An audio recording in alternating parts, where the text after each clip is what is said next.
Et salut à tous, c'est Captain et aujourd'hui je vous retrouve pour vous parler un peu de ce que j'ai pensé de Aquaman Volume 1 Rebirth, donc qui est tout simplement le premier tome d'Aquaman dans la série des DC Comics Rebirth.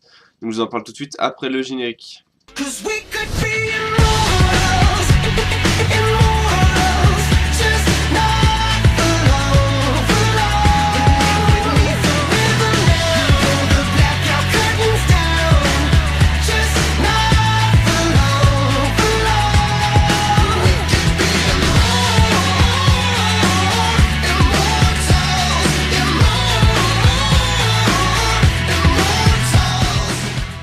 Donc ce premier tome de Aquaman est écrit par et scénarisé par Dan Abnett, qui est un vétéran je crois sur la série Aquaman.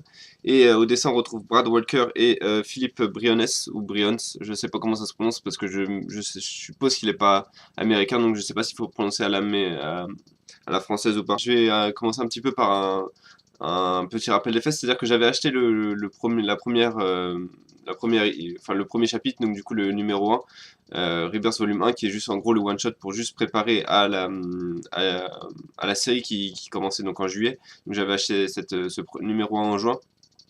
Et de tous les comics Rebirth que j'avais acheté, j'en avais acheté vraiment beaucoup, c'était le meilleur c'était vraiment la meilleure lecture. C'est-à-dire ça faisait tout, ça rappelait le passé tout en propulsant vers le futur. Donc le premier chapitre, c'était Black Manta qui raconte Aquaman en expliquant également son plan et en expliquant comment Atlantis fonctionnait avec les différents niveaux de la société, etc.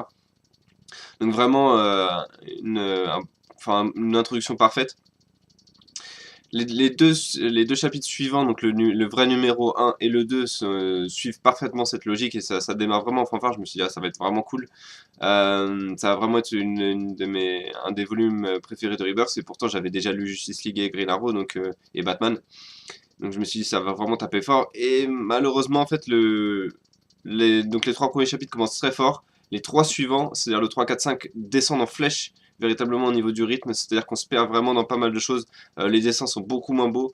C'est les chapitres dessinés par Philippe Briones, on va l'appeler comme ça.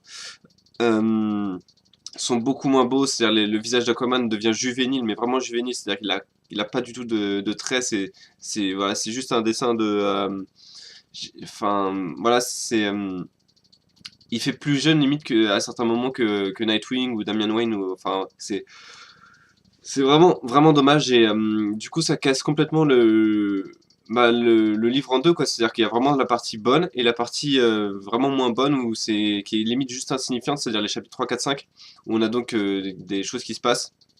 Puisque dans ce tome, en fait, l'objectif principal d'Aquaman, c'est de faire en sorte que le Atlantis et les gens de la surface et les nations de la surface soient en bon terme. Et du coup, Aquaman veut veut créer une ambassade, je crois que c'est à Boston, pour Atlantis, et il se passe certaines choses. Voilà. Mais du coup, voilà, il se passe certaines choses. Ça débouche sur les chapitres 3, 4, 5, où en fait, on se concentre quasiment uniquement sur les humains.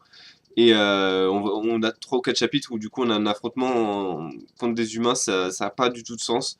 Enfin, ça a pas, si ça a du sens, mais c'est pas ce qu'on recherche dans Aquaman, et c'est vraiment, ça fait redescendre vraiment le rythme énormément. Donc en plus des dessins qui sont pas super bons, on a beaucoup trop de texte. Alors je sais bien que parfois enfin, c'est nécessaire, mais là on a vraiment des fois des pages où il y a allez, je dirais 75% de texte et 25% de dessins visibles. C'est comme si en fait le scénariste, donc Dan Abnett, avait vu que les dessins, ils pouvaient pas exprimer certaines choses au niveau des visages avec les dessins, donc il a voulu tout exprimer par du texte, ils ont surchargé le texte au point où c'en est des fois à la limite de l'indigestion, et ce qui est vraiment dommage.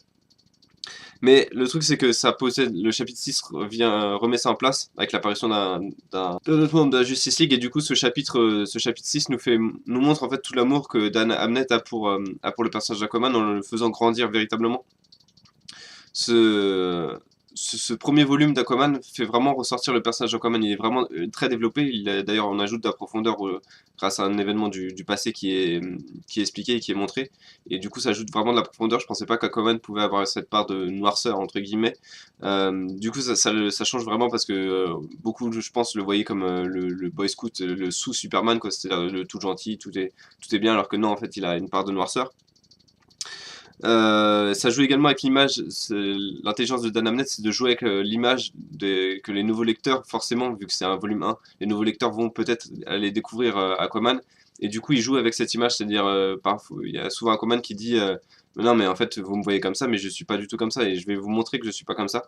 Et du coup ça a, vraiment dans ce personnage Aquaman en ressort anobli, grandi et vraiment beaucoup plus fort. C'est tout comme le personnage de Mera, ils en sortent vraiment grandi, notamment grâce à l'apparition du membre de la Justice League.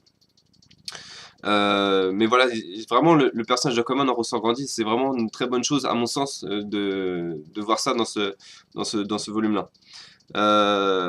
Après, il y a des défauts vraiment, et encore une fois, c'est les défauts qui arrivent au chapitre 3, 4, 5, c'est-à-dire qu'il y a une société qui s'appelle Nemo. Enfin, je sais pas comment ça va être traduit en français, je sais pas s'ils ils vont regarder le même pseudo. Mais cette société, encore une fois, on explique d'où elle vient, on explique depuis quand elle a été créée, on explique qui est son leader. Mais tout ça, c'est fait sur 3 chapitres, donc c'est vraiment tiré en longueur. Et encore une fois, pendant ce temps-là, on nous montre des affrontements avec des humains, ce qui est pas nécessaire. Et donc voilà, le rythme du coup redescend. Et du coup, bah, la lecture est, la lecture du tome est beaucoup moins plaisante à cause de ces chapitres 3, 4, 5. Et du coup, bah, ça fait baisser en qualité malheureusement le livre tout simplement, ce qui est vraiment dommage. Donc, pour résumer, c'est vraiment un tome qui est surtout, que je conseillerais surtout aux nouveaux lecteurs. C'est-à-dire que si vous avez jamais lu Aquaman et que le personnage vous intéresse, vraiment lancez-vous dans ce Aquaman volume 1, enfin de la saga Rebirth. Mais si vous avez déjà lu Aquaman, vous allez rien apprendre. Les ennemis, il y en a pas véritablement. À part que voilà, vous allez comprendre que Dan Abnett aime vraiment ce personnage et du coup il y a de l'espoir pour les futurs tomes. Mais il faut vraiment qu'il arrête de se focaliser comme ça sur les humains parce qu'il y a vraiment beaucoup, à mon sens, beaucoup plus de potentiel dans Atlantis qu'à la surface parce que je l'ai pas dit, mais tout ce volume se passe à la surface. Pour un début sur le run d'Aquaman, c'est pas top. Donc voilà, c'est malheureusement un tome qui est pas indispensable, qui est vraiment, encore une fois, c'est exactement le même principe que Batman, c'est-à-dire vous allez l'acheter juste pour faire le nombre, juste pour commencer votre collection quelque part, mais vous allez lire une fois et vous allez le reposer sans jamais avoir vraiment envie de le relire, si ce n'est peut-être le dernier chapitre qui pourrait peut-être vous donner envie. Et encore, je trouve que les combats sont pas forcément super bien mis en scène. Mais voilà, c'est un livre qui est sinon accessible, pas à tous, parce qu'il y a pas mal de personnages comme Tula qui, les nouveaux lecteurs ne comprendront pas trop d'où elle vient, etc. Donc c'est pas forcément accessible à tous, mais on peut quand même commencer par ce volume-là, à mon sens, grâce encore une fois à l'introduction qui est très bonne. Donc voilà, c'est tout ce que je voulais dire pour cette critique de Aquaman volume 1. J'espère que vous avez aimé cette vidéo, donc n'hésitez pas à me dire ce que vous en pensez dans les commentaires. Moi je vous retrouve donc pour les autres critiques d'essais qui arrivent, qui sont en train de s'afficher en haut de l'écran. Donc je vous remercie d'avoir regardé cette vidéo et je vous dis à bientôt.